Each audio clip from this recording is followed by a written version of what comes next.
Репрезентите на катаклизмичното сценарио нахушкано од клептопатриотската политичка агенда која диктира владеачката номенклатура се туркаат и прават стада во кои ниту самите не верувале, бидејќи себе си се гледале како мисионери, кои што ќе придонесат да биде направен толку потребниот скок над цивилизацијската дупка.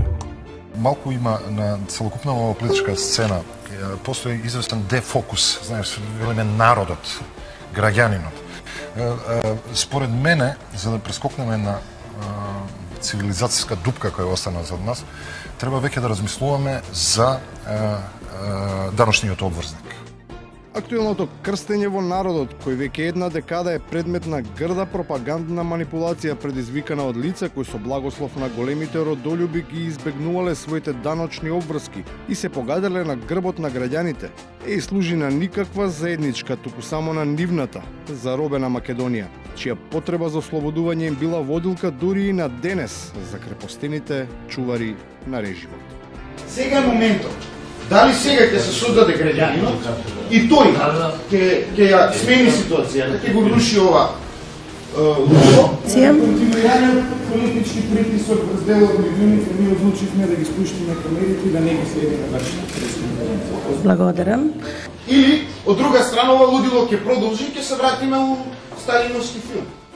Истиот тој жар што непрекинато го гледаме благодарејќи му на скапо платениот билет кај главните кинооператери.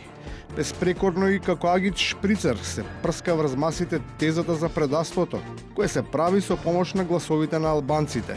И тоа од истите оние за кои тоа било природен акт, но само кога со нив на власта останувал или ја добивал бизнис партнерот.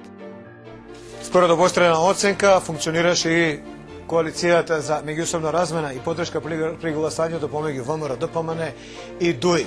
Практично наму каде што имаше албанско население, ДУИ одработи тие гласови отидоа во најголем дел на контото на кандидатот на ВМРО ДПМН за председател Ѓорги Иванов, а пак ВМРО каде што можеше да помогне да градоначалниците на ДУИ добијат поддршка.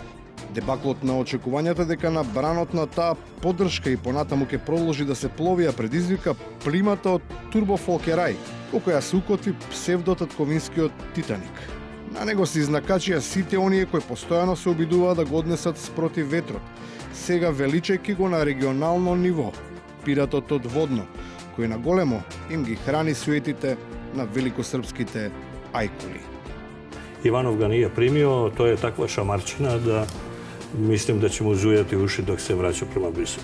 И на крајот, таа навидум голема дипломатска победа презентирана како продукт на национална промисла е само обичен израз на кукавичко бегство од соочувањето со реалноста, во која наместо да платат тие што затајувале, и натаму се стимулира оданочување на цела Македонија.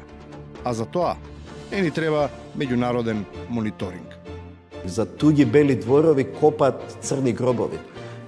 Нема веќе да дозволиме некој да ни копа црни гробови кога имаме своја држава, која има своја иднина, која имаме своји институции. Себично помагајќи им на неговите политички ментори да не потонат, очигледно интабулираниот председател е подготвен сам, без ничие замешателство, со својата држава и со своите институции. Тој лично да ја реши Македонија.